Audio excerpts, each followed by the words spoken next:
Bhagavatam.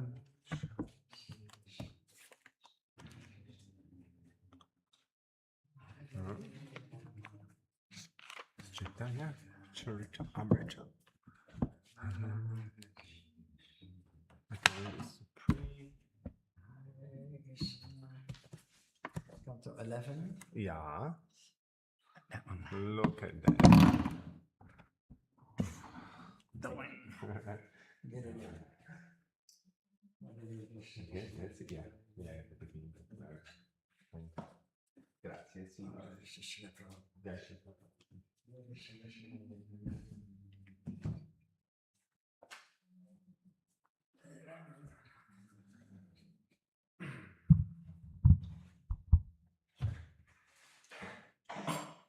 Hare Krishna, dear Vaishnavas. Welcome, welcome, welcome. Swagatam, to Swagatam. Good to see you. Oh, Krishna, Krishna. My apologies for being a little bit late, but I was listening to Kirtan. Who was singing? That was you? Yeah, what's your good name? Subhadra. That's very good. Thank you. Appreciate it. And I saw one lady here. Is that Veda Priya from New Zealand? No? There was one lady here I saw on a video. She's our student of Bhakti Shastri, and I met her in Germany, but obviously she's not, right? She was here for the mellows. Then she. I was thinking she's here. Okay. Good. Hare Krishna. Okay, so we are going to read Śrīmad-Bhāgavatam. We are going to say a few words based on the commentaries of Prabhupada and his disciples and Guru Parampara. Then we are going to have some comments and questions. And hopefully we are going to be closer to Krishna even further. Thank you. Jayo Radha Madhava Kunja Vihari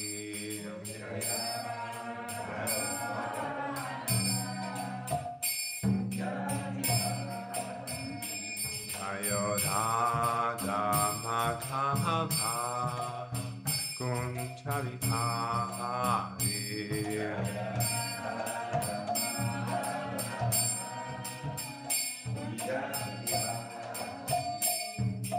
Gopi Janavallabha Girivadadhari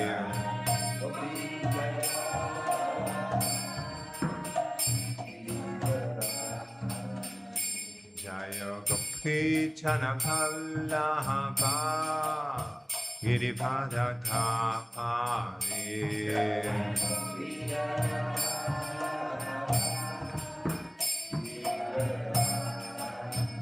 Ashodanantana Vrajajanaranjana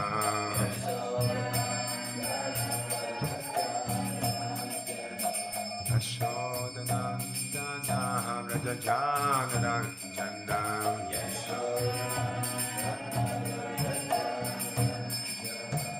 Yamunatira Vanachariya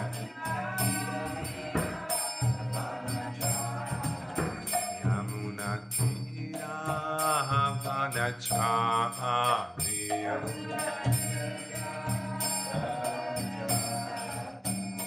Jayo Radha Madhava Kunja Vihari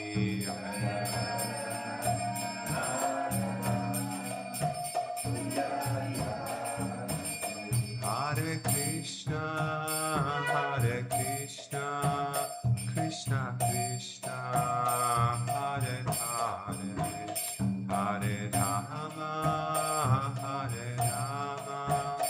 Rama Rama, Hare Hare.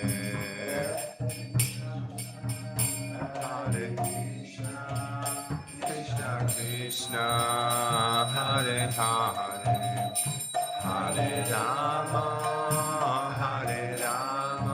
Rama Rama, Hare Hare, Hare Krishna, Krishna Krishna, Hare Hare, Hare Rama, Rama Rama, Hare Hare. Hare Krishna, Krishna Krishna, Hare Hare, Hare Rama, Rama Rama, Hare Hare, Hare Krishna, Krishna Krishna, Hare Hare, Hare Rama, Rama Rama, Hare Hare.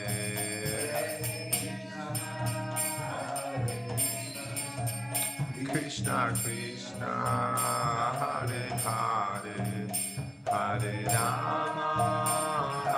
Rama, Rama Rama, Hare Hare. Shishi Radha Madhava Ki Jai, Granthara Śrīmad-Bhāgavatam Ki Jai, Ananta Koti Vaishnava Vrinda Ki Jai. Om Namo Bhagavate Vasudevaya.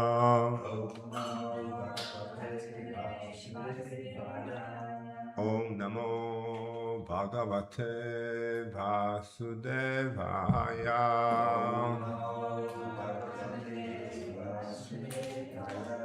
Om Namo Bhagavate Vasudevaya.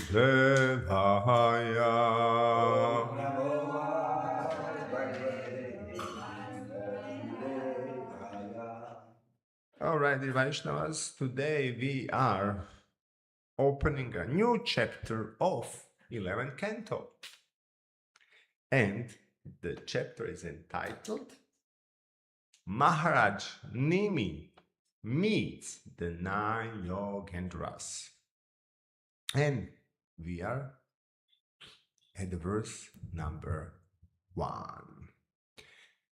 Please kindly repeat after me. Shishukavacha Govinda Bhuja Guptaya Varavatyam Kurudvaham Vatsi Narado Abhikshanam Krishna Pasana Lalasam Shishukavacham Govinda Bhuja Guptaya Varavatyam Kurudvaham Avatsi Narado Abhikshanam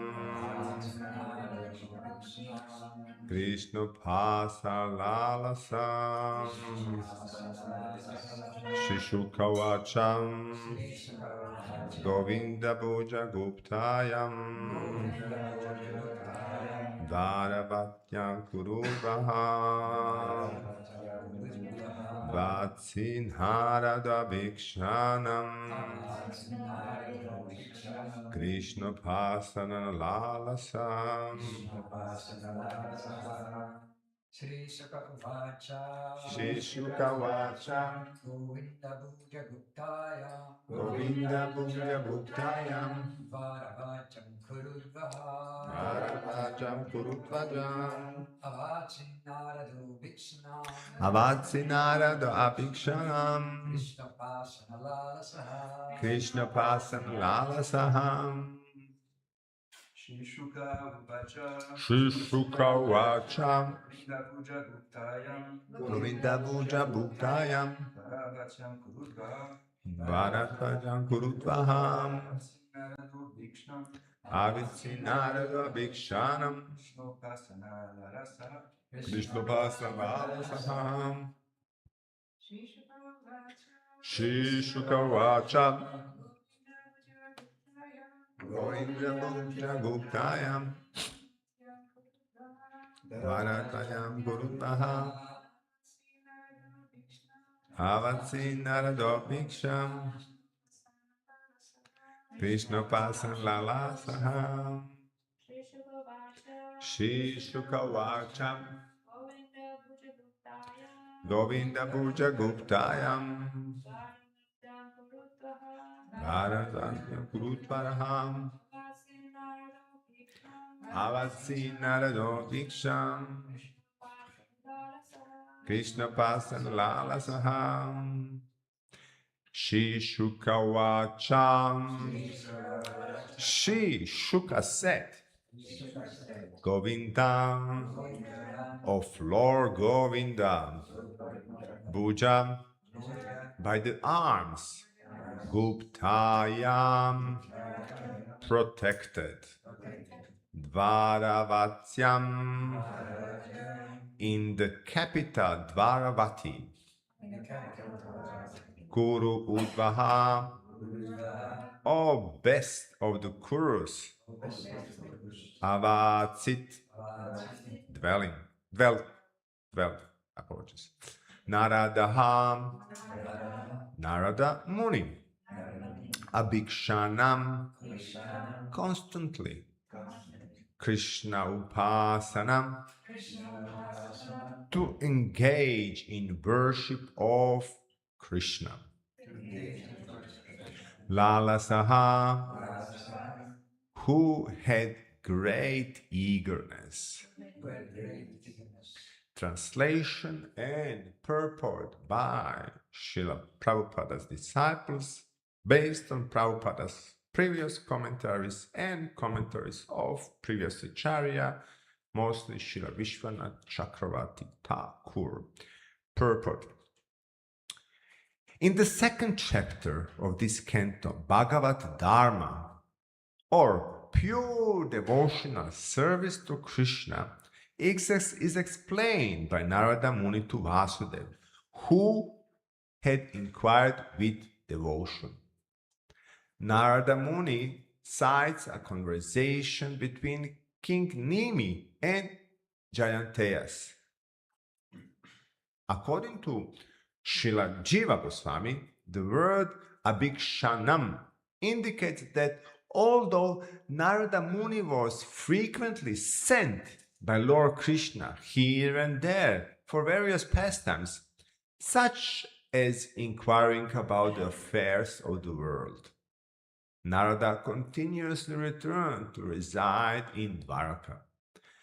The word Krishna Pasana Lalasaha indicates that Narada was very eager to be near Krishna and worship him.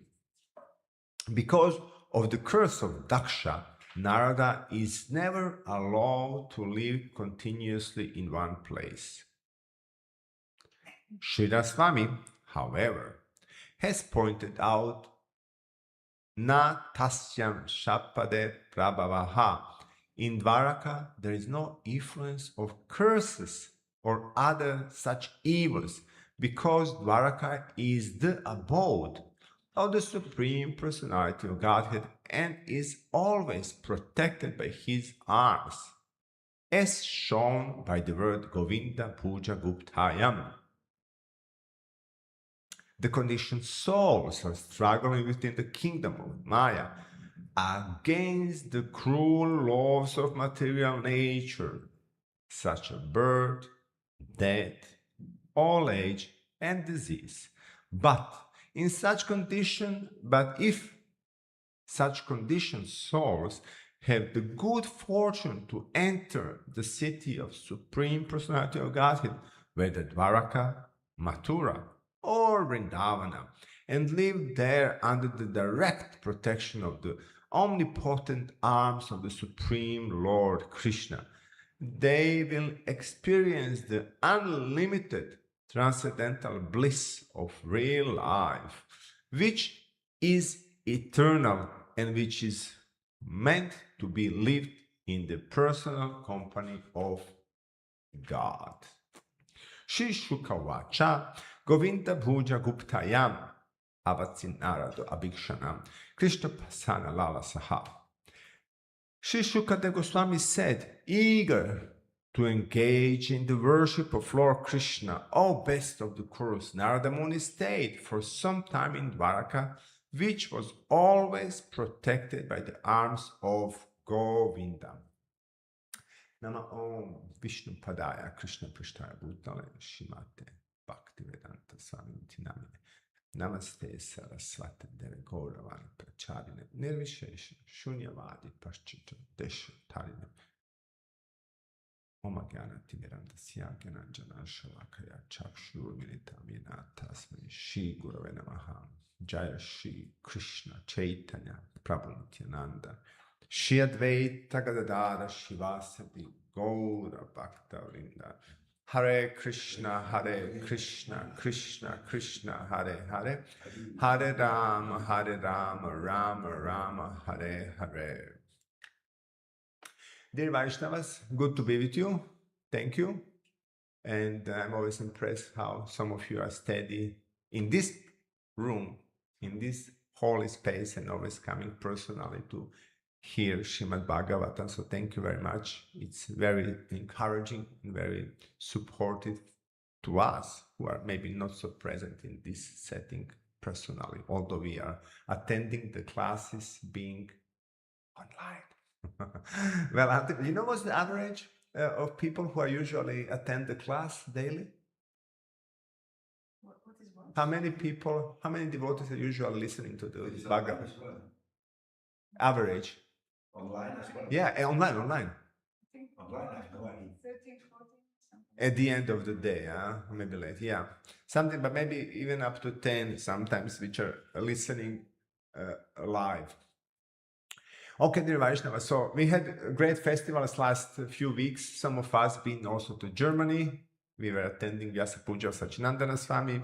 And my observation is, because I'm around now for 30 years almost, I was observing, maybe for some of you seniors is going to be indicative also, how society is changing. Meaning, I started to chant Hare Krishna in my early 20s, 21, 22. And it was second part of 90s. I just finished my college, bachelor degree. And since then, I'm kind of present around annual basis everywhere pretty much.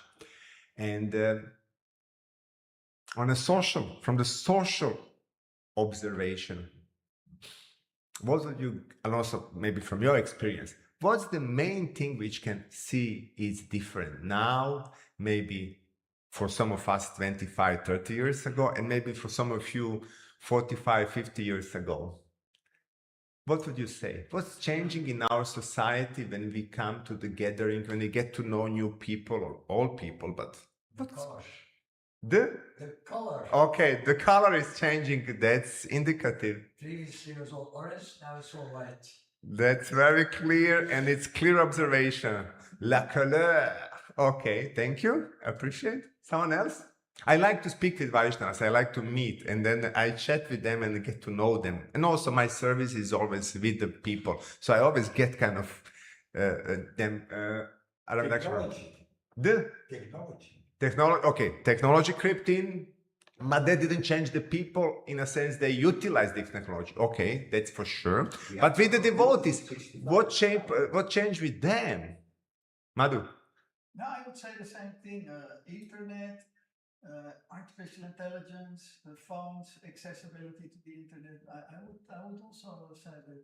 Yeah, it's a big change for ISKCON because everything is online, everything is out in the open. It actually is a big change. Thank you. Thank you. Thank you. Ladies? More, many devotees are older. That's true. Unbeatable truth, Mataji. Thank you.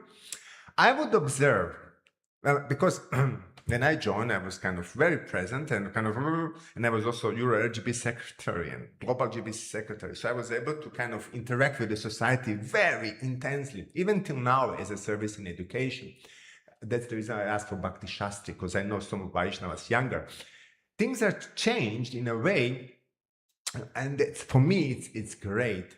Despite of technology, despite of kind of messing us and kind of being in every present of our life, I would say devotees are more focused in a sense that they are more sober. They picked up certain experience from the seniors and they are more realistic in their approach. They are more dedicated and present. If there is something to be done, it's not anymore as it was even in my early time, but now I see they are getting education. They value the education, and when they are going to do something, it's with more focus and knowledge, so more skills. So that's beautiful thing. Not only that I'm getting that now, but I was also realizing recently I've been to Brussels, Sunday program, and I see those young people. I would say they are much smarter than I was 30 years ago. Those people in 20s. The questions I got from, of course, they are kind of finished their bachelor. The question they had, I was kind of taken back, and they are systematically studying. In my time, 97, 98, 99, it was not so much systematic approach. So that was beautiful. And I would say, even from the seniors, including myself, who is getting that wisdom and experience, we are benefiting. So we are, in one sense, pulling out the benefit of society. Now we are having few generations present. And of course, as Mataji Jadurani said, we are getting older. We are also getting wiser. And then we are able to keep up that wisdom together, and then we can support each other. So that's beautiful. We can be humble because we had our setbacks and failures. In the same time, we also know what works, what doesn't work, and how to approach things. And then based on that, as Bhagavatam is teaching us, we can teach each other and support each other. Based on that, I'm kind of very happy with the development, how we are getting mature. Not as younger generations are able to benefit from senior. There is no much arrogance which was present before. I can vividly remember that, but it's more more that, I don't want to say Madhyama approach, but maybe that's Madhyama approach. It's some soberty there, which is helping us in dealing with things. So wonderful. Yes, Arvind. Public opinion also changed.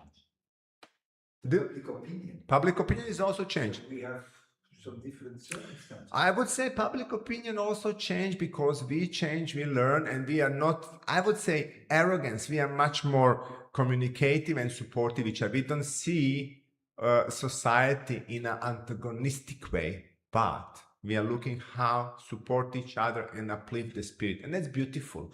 On that level, plus for all of us, it's great.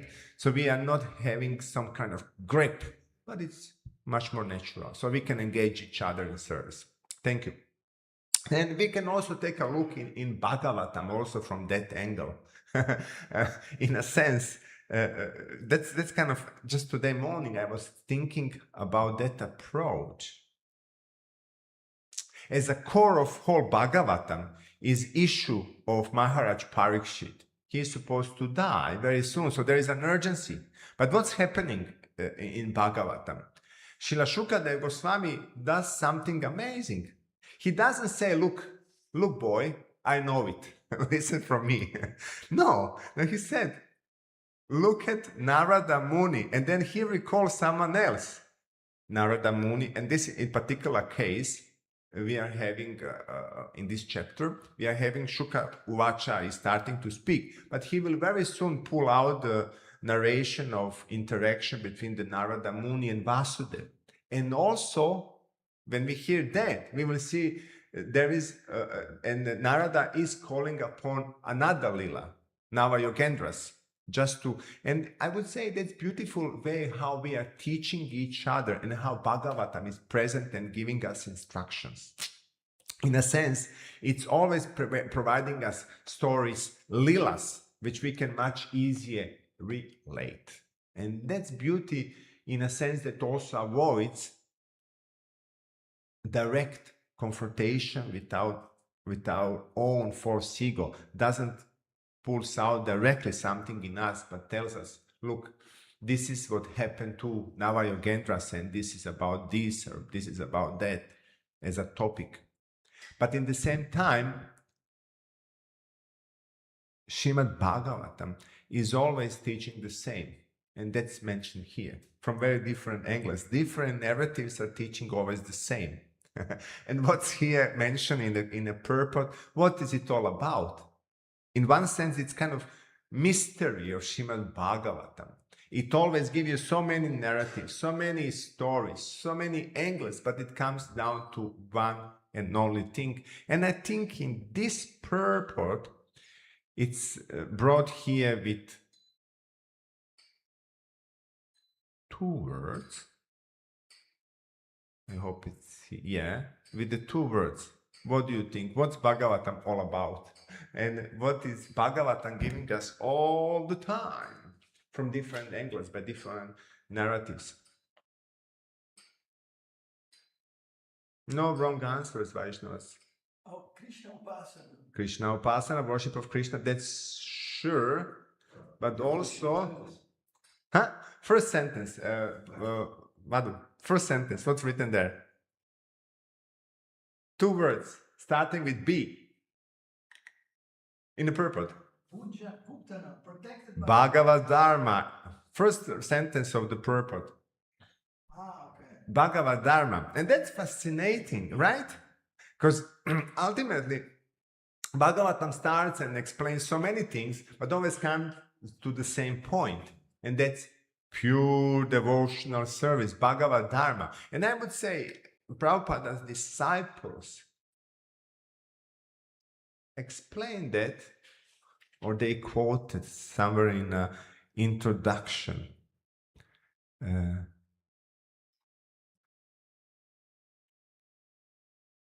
Okay, yes. So I think those introductory passages into every chapter are written by the disciples, Hridayananda Maharaj and others. And then in a second passage, it just beautifully explain what's Bhagavatam all about and what's Bhagavad Dharma. I will just read two sentences. In answer to the king's question, one of 9 Yogendras, Kavi, spoke as follows. What Kavi said: those means of advancement which are described by the personality of Godhead himself, and which enable even foolish persons easily to achieve perfect self-realization, are called Bhagavad Dharma. This Bhagavad Dharma, manifested as service to the lotus feet of the infallible Supreme Lord, eradicates all fear from the living being. So ultimately, it comes down that Bhagavatam and Bhagavad Dharma, which is the underlying subject of Śrīmad-Bhāgavatam, is always bringing us and explaining the same thing. A devotional service, which is ultimately the shelter and answer to everything. And we can look at Bhagavatam from many angles. We can study from many angles, but ultimately it comes to that. And all the narratives, whatever is there, pretty much pointing in that very same direction. So I think that's a beauty of Śrīmad-Bhāgavatam, and also that's a beauty of parampara and teaching.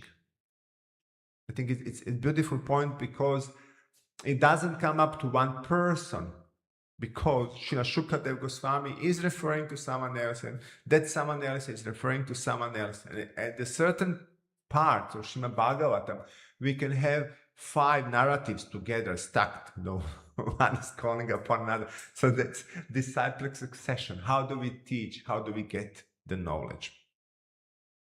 But in this particular context, in addition to Bhagavad Dharma, I would like that we think about something which we were hearing few days ago from Chaitanya Chandrodai. And what was at the end topic he brought in? He was speaking about something, or maybe it was, I came at the end Saturday because I was cooking, but it was about one particular topic, and I would like to speak about that further. What was at the end? Who was attending? Madhu, you've been there? And Mataji Duran, you've been in the class on Saturday? Chaitanya Chandrodai Prabhu. You can. It doesn't matter. At the end of the class, he was speaking about something. What was it? Can you recall? He was talking about curses. Exactement. I was thinking that's interesting to speak about. At least why? Because it's mentioned here. It's mentioned here. We are hearing here that curses are not affecting residents of Dwaraka, and the writers, Hridananda Maharaj and others, are luring us take shelter of cities like Mathura, Dwaraka, or Vrindavan. But I would like that we explore a little bit further that interesting word, which is ultimately cause of Bhagavatam in one sense, because Parikshit Maharaj was Shri Radha Gopinath Ki Jai, because Parikshit Maharaj was cursed. And I would like that we define that and see what does it mean. Ordinary curse? Where is that coming from? But also position of cursing and cursology in Śrīmad-Bhāgavatam. I would say that's very interesting, and also that is going to reveal us, to spoil the question, Bhagavad Dharma, the ultimate cause of all causes, what's Bhagavatam all about. So, question, dear Vaishnavas, if you allow me not to be smart but wise and ask you the question, what's the curse? And how would we define what's curse? Where is it coming from? Etymology of the word, and where is it in Bhagavatam? Our reduction. It may be related to punishment, but in fact, Punishment, it curse. is a kind of expression of uncomfortable feelings also.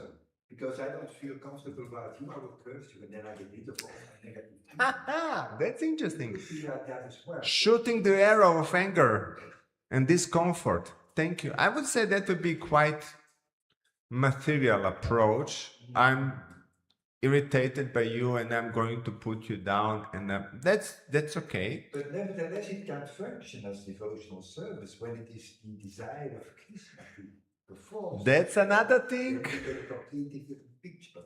So from the material point of view, it's an expression of uncomfortable feelings. But from the spiritual point of view, it is just a way how Krishna acts, because he does that regularly. Thank you. We have 2 types of curses, that's for sure, and I will say it's based on motivation. We will come back to that one. But okay, thank you, Radhedesh Prabhu. Someone else? A curse is actually an invitation to grow. That's from the recipient point of view. Okay, thank you. That's a beautiful one indeed. Curse as an invitation to grow. Forceful invitation.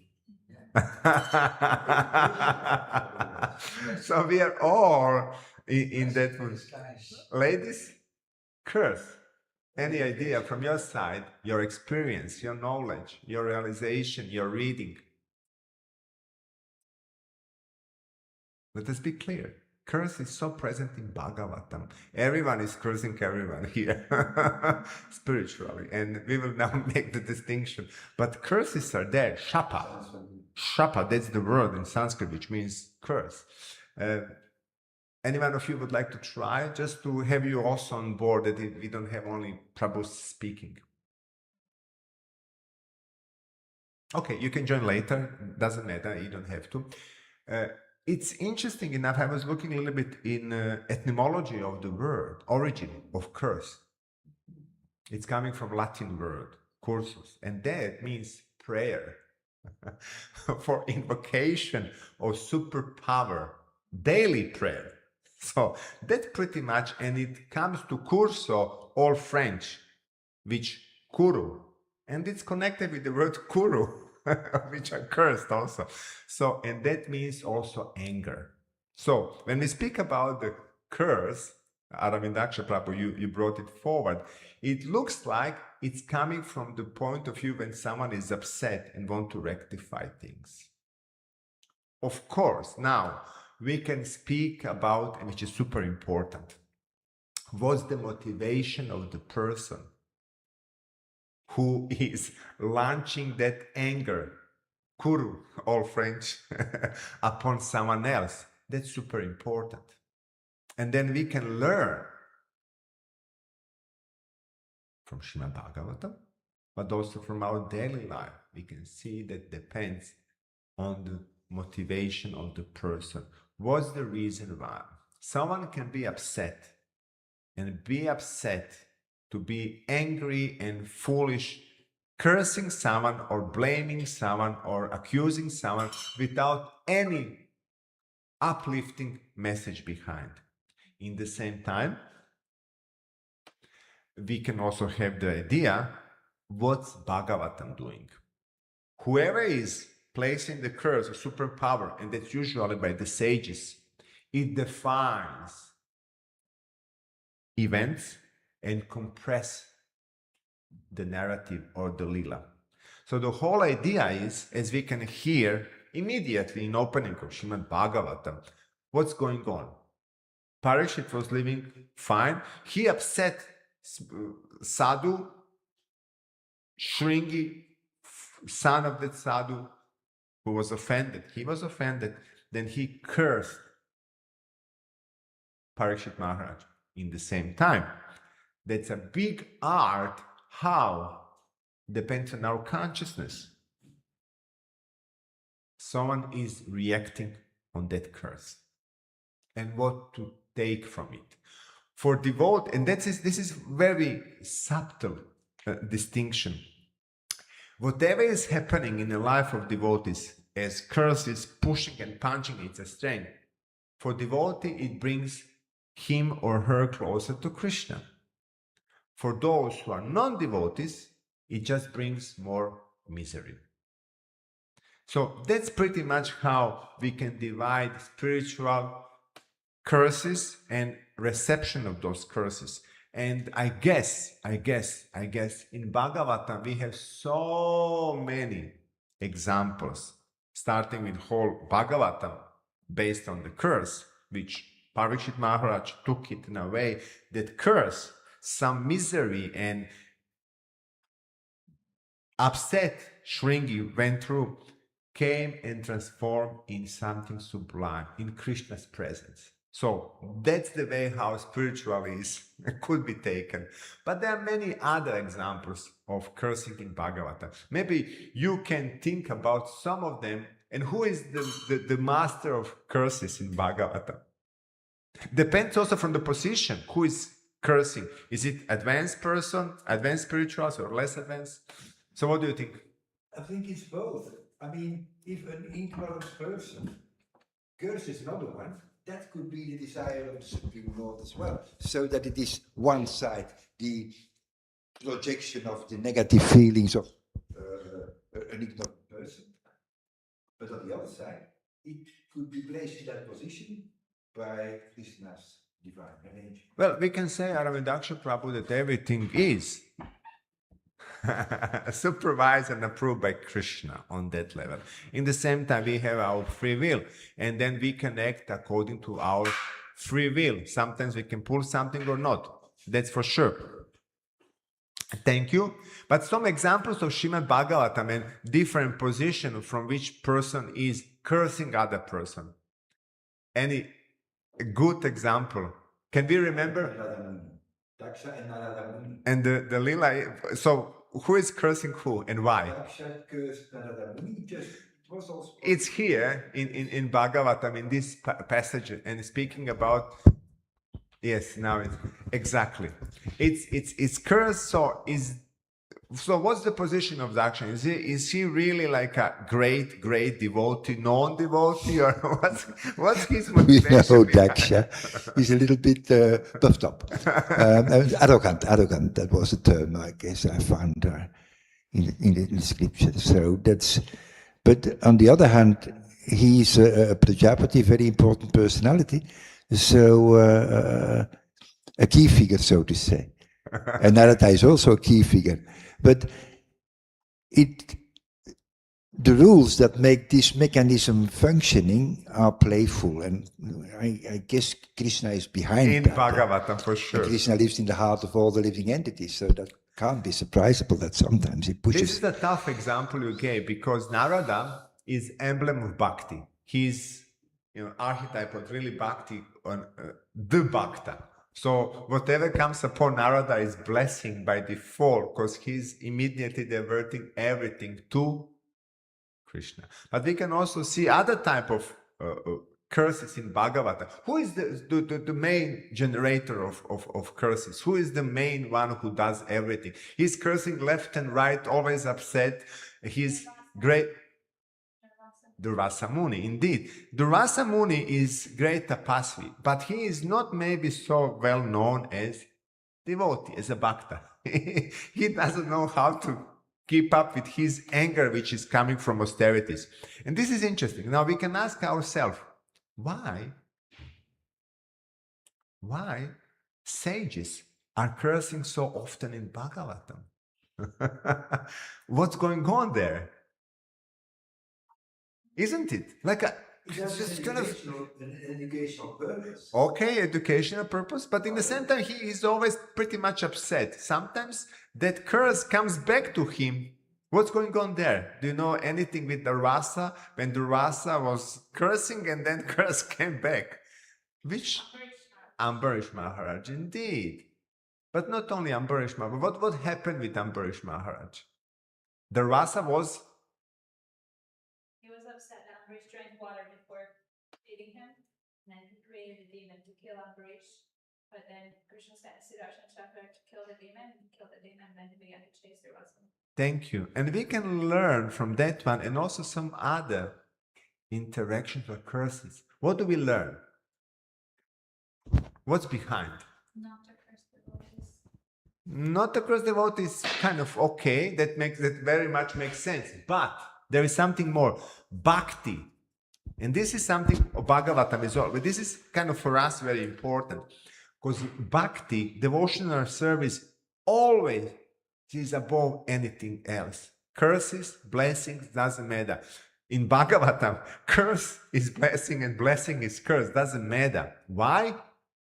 Because Bhagavad Dharma, which is mentioned here, is something which is the main nourishing force and the ultimate shelter. So I would say, and I will definitely argue for that one, that Bhagavatam doesn't pay much attention to those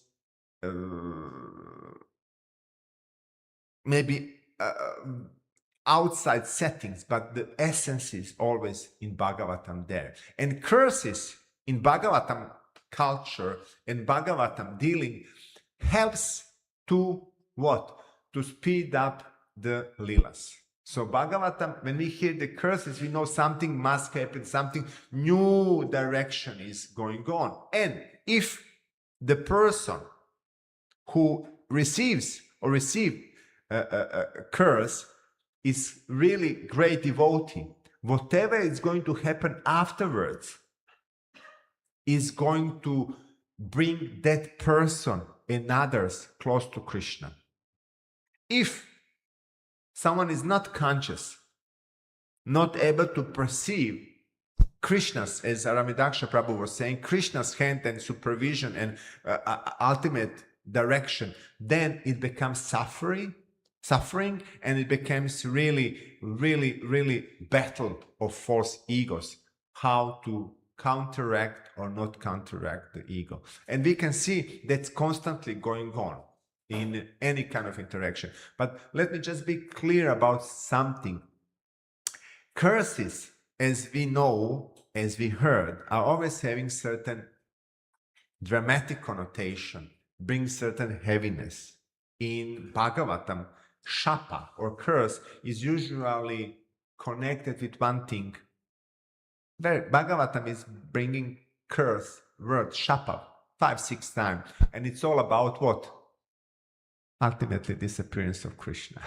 That's the greatest curse, not having Krishna, and that's very indicative what the Bhagavatam narrated all around. And it's about just previous chapters we read about disappearance of Yadu dynasty. So that's pretty much what Bhagavatam concerned about. If we lose remembrance of Krishna, and if we lose connection with Bhagavad Dharma, that's the curse.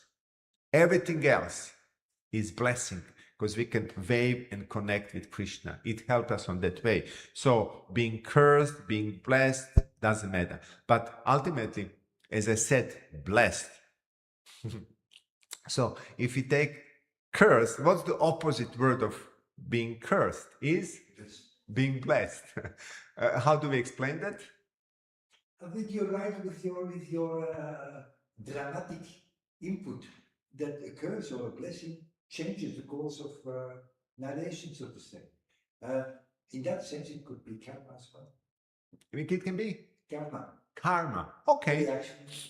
Ultimately, blessing, we can know from Srila Prabhupada. Let us just speak a little bit about blessing as the opposite of curse. Do you remember Prabhupada's referral to being blessed? How Prabhupada dealt with the devotees, or he also narrated a few stories about blessing, which is opposite to curse, conditionally saying. Anything? Yes, Subhadra. Yes, Subhadra. You're coming from where? I was born in America. America. All right, Subhadra. So I remember this story Prabhupada tells about the sage who gives the different blessings to different people. Some he blesses to die now, some he blesses to live forever, and like that. So in this way we can see that the purpose of all of these blessings is to, some is like for the prince is for him to enjoy material life. Basically it's for the person to be happy, some to attain material happiness or some to attain spiritual happiness. Okay, so there's a question. What's the blessing then? It's very okay. Thank you, Subhadra. Yes, the story. You have something, Mataji? I just remember that he was saying that his father was always asking Blessings for him, so they will bless that he will become the devotee of Srimati Radharani. Great, thank you. There is one story about Prabhupada who is directly speaking about the blessing. Usually, devotees and Chaitanya Chandrodaya Prabhu was speaking about that. Especially in India, there is a culture, bless me, bless. And the people will come to Prabhupada to bless, and then whole idea is that you put the bless my material life. That's pretty much what it's all about. But Prabhupada is giving one very beautiful story. He's speaking about the old lady which is carrying a bundle of trees or branches for fire. You know that one? And then everything fell down. Old lady, and then she prayed, oh God, oh Krishna, please help me. Then Krishna appeared. It's a big blessing, right? Krishna appeared, and then, what do you want? How can I assist you? Please bring back this bundle of my bag that I can carry the branches home. So whole idea what Prabhupada is bringing here is, do we know what's really blessing? If you can, what do you aim for? So blessing is, this is kind of beautiful thing I learned a few days ago, being in a position to wish others and yourself something even more that we can desire. So have the idea in our case, that pure devotional service is something we aspire and we wish others pure devotional service as a way of acting, receiving, and giving. That's the greatest blessing. And then from that point of view, instead of being cursed, we can say we are blessed. Why? Because once we know it, and once we are established and enlightened in Tattva, we understand that we have fundamentally the tools and we already received that blessing. Now it's up to us what we are going to do with it.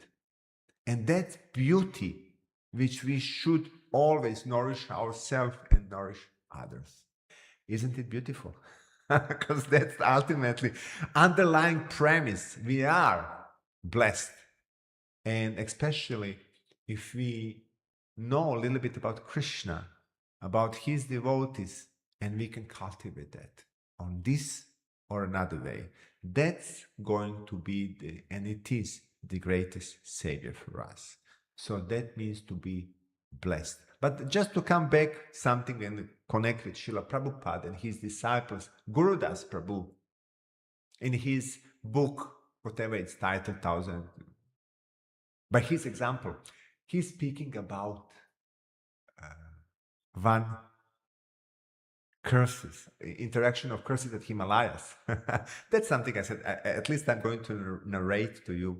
This is important or kind of good example. He said there are two yogis and they were in an angry mood, and what they were doing, they were taking their brahmana threads and they were uttering mantras one on another until the moment one collapsed down there and another one was so exhausted, so he knocked him down with his curses, and he was so tired that he immediately went to sleep. I was thinking, well, that's interesting how they are cursing each other, sadhus, with the errors.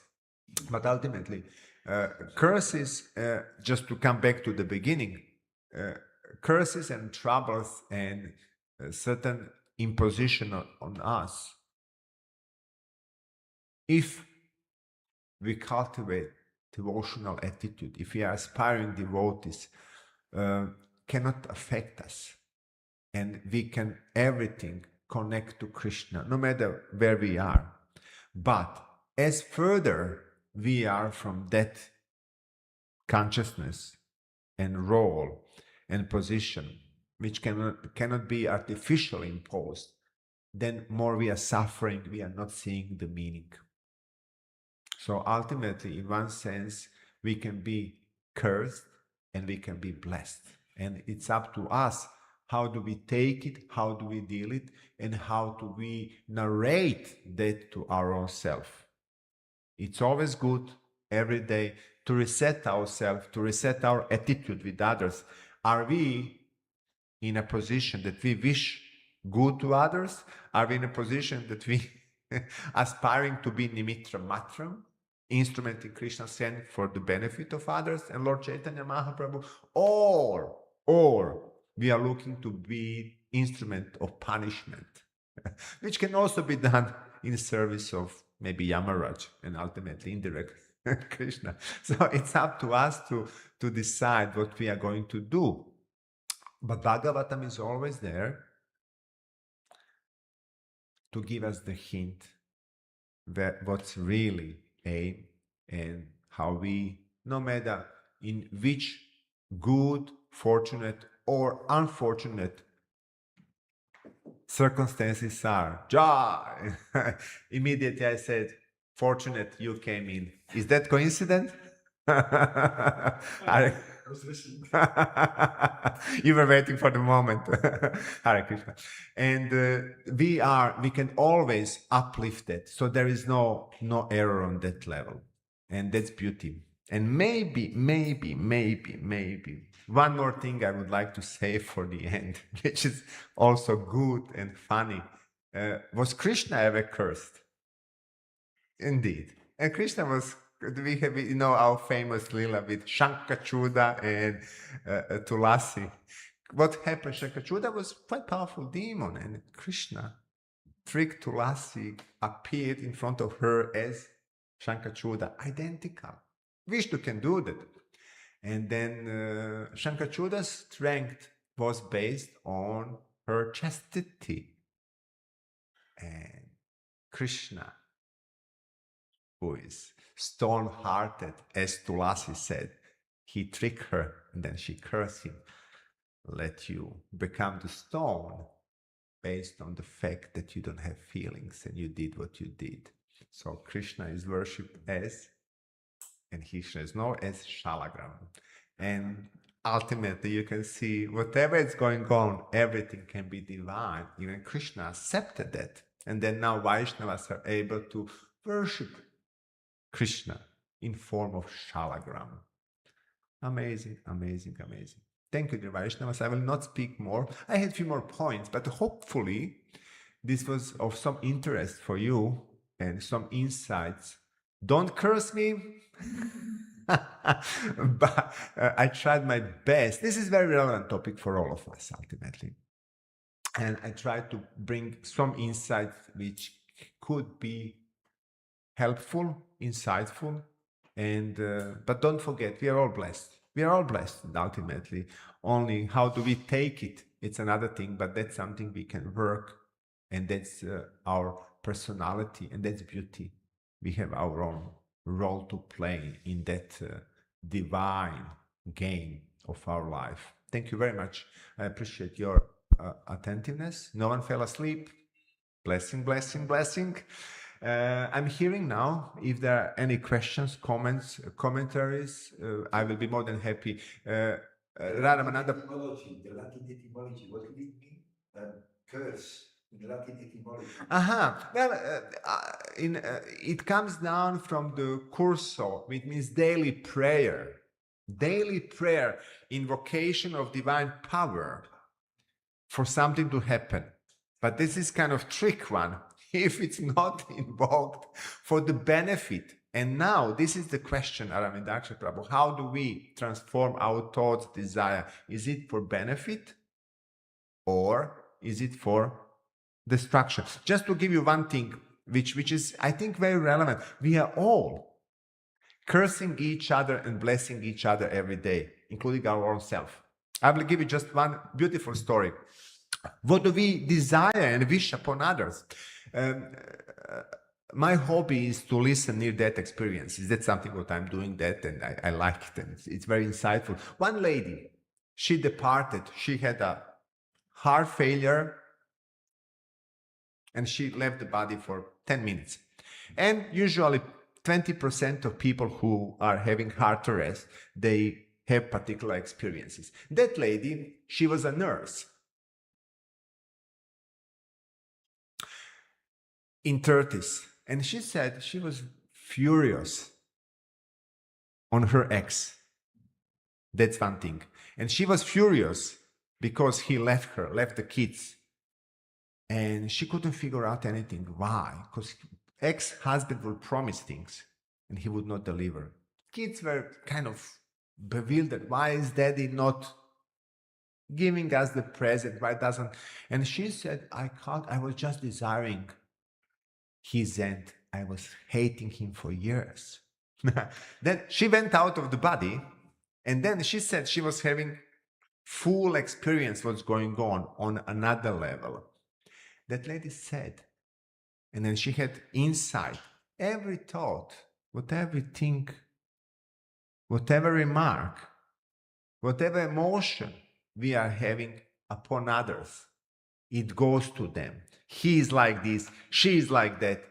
And also, she saw the subtle connection from heart to heart. So if we push others down, she said, I was having clear insight.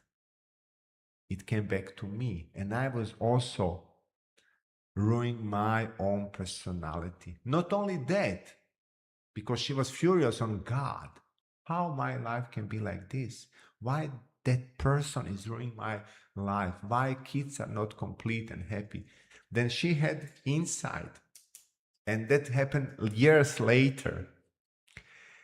She was having the vision that her child was not having a father, suffering a lot, not getting attention. And then that's very same child, she got resolution to that. The child came to her, her son, but was already having his own kids. He said, you know, mother, I didn't have a father, but that helped me so much because now I know what does it mean and I can give that love to my kids.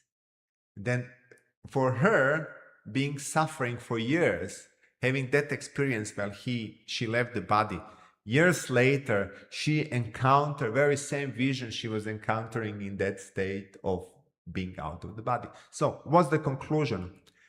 Blessing, curse, everything can be divine. Sometimes we don't understand. Sometimes we think it's injustice upon us. There is no injustice, there is only our ignorance, which is okay.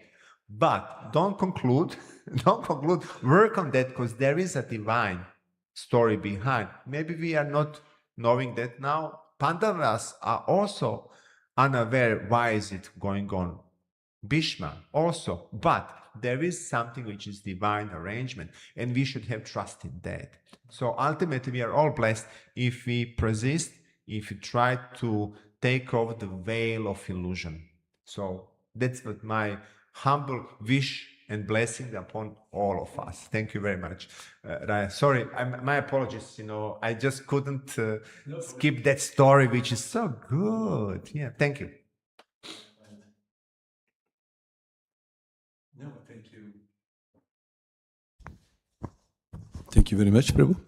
It raises very deep and interesting substance material to talk on, because I was listening to your class. So you are one of those. Yeah, we were 8, me included, and like topic comes up, like as I'm thinking, as soon as there is this subject of curse or curses, it's a divine atmosphere, because in the material world they don't speak about cursing; they're just indifferent, cold. But as soon as there is heart, this topic comes up, and there's personal relationships, and it also brings out now what your last story, how actually we are deeply personally connected.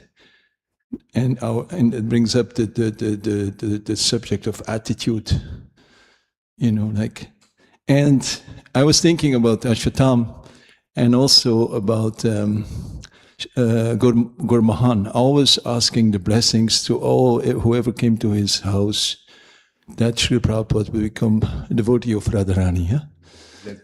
Yeah, so it is very important.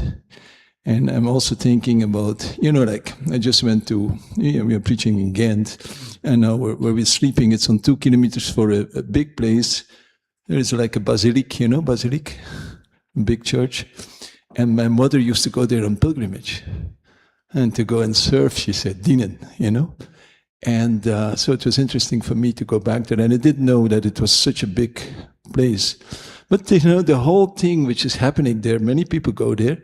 It's all based, there's like 3 examples there. Like one man was working there, a young man, and he was cutting a tree, and the tree fell on his leg, and his leg was smashed. He was like that, smashed leg for 8 years. Then they're creating like, how do you say? It's like a Lourdes, Lourdes? Yeah. It's a famous place. There's a replica place of Lourdes. They call it Lourdes also. So then at one point, this man, he went 3 times around the main place where Mother Mary is. Then he paid obeisances. And then his leg was cured. So the whole thing is like based there on miracles. These 3 examples are given. So people want these miracles. It's also a kind of blessing, no? So anyway, all this comes up. So like it seems to me like if you see Ashvatam, even he will become, he will fight with Kalki. So he will become a devotee after such a curse. He was, thousands of years. And even he becomes rectified. It's like, you go to hell, or you'll be cursed. For him, it's like the same thing. Anyway, so much I like to hear you because you are giving the class. on what I say. Well, I can tell you when you were speaking about, I just kind of, one thing is in my mind, is Srila Prabhupada. And, you know, he was always blessing us. He was always writing and signing his letter, your well-wisher, ever well-wisher. So on that level, I think what we can take and always be conscious, we can be taken by the three modes of material nature. It's not very difficult. We are subordinate and it comes upon us with no. But if we have that ability and blessing to give space, not to be immediate instrument in our impulses, and try to review and reset what's going on in life, it's a great blessing. So, and if we are able to cultivate that attitude, then we will be nourished in gratitude. Once we are nourished in gratitude, we realize that everything is grace.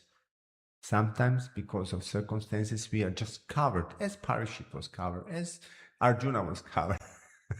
Maybe in our case it's maybe not so divine, but the greatest thing what we can do is to be instrument in some in higher purpose. And if we consciously try to be always in that mood, as Srila Prabhupada was saying, what's my duty? What's my duty? You know, with the Narayan Prabhupada was saying, only thing I have, what's my duty? And if we understand, I'm aspiring devotee of Krishna, what's my duty? If we cultivate that we are having the best position, then we are blessed. And that's divine. Why?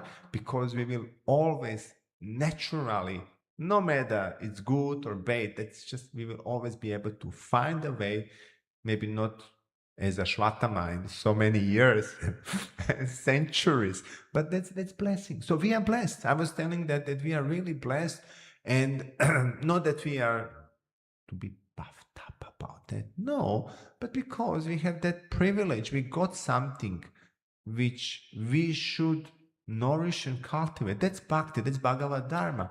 Why? Because everything auspicious will going to come out of it, and we can see in our life.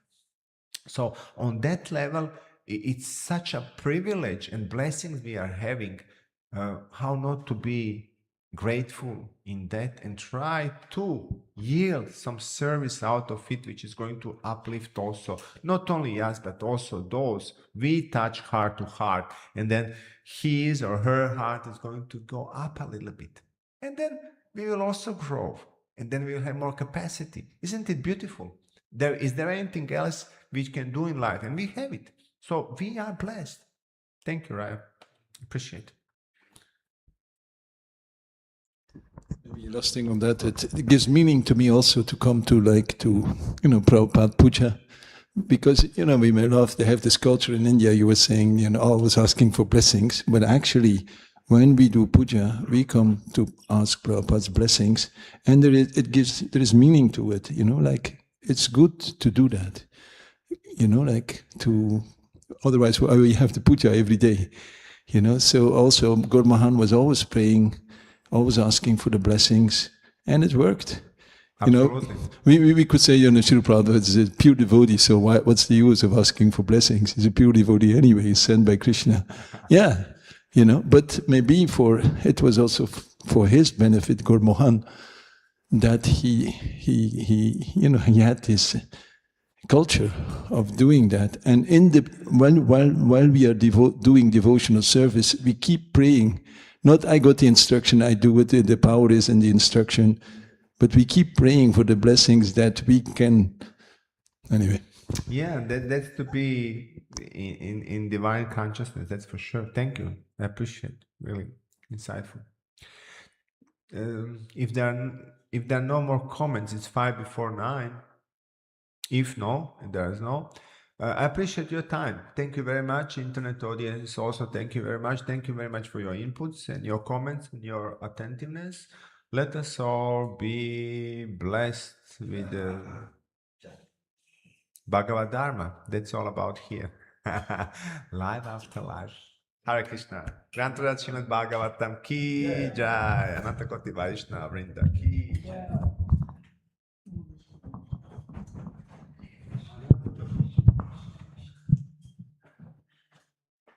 Buddha. I read some week ago you were doing the thing. Now you're okay, huh? And this document was asking for medication. That's was like 1 month ago. You're okay, huh? Okay, then come.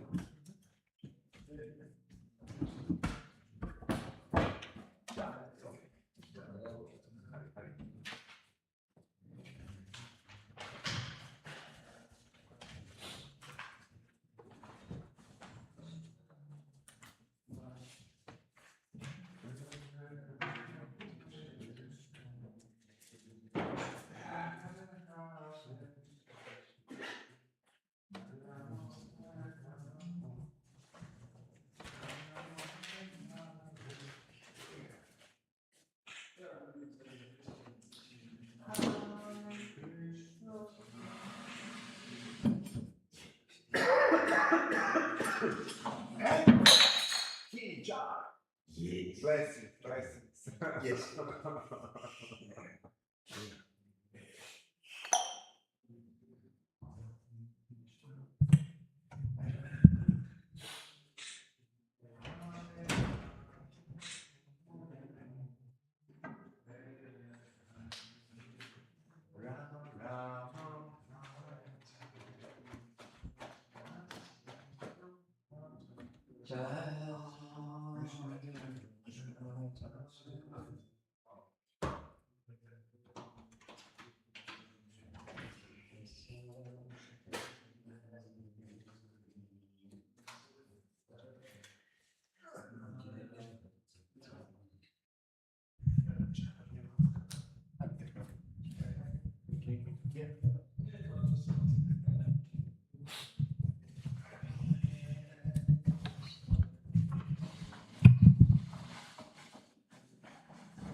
Hare Krishna, Hare Krishna, Krishna Krishna, Hare Hare, Hare Rama.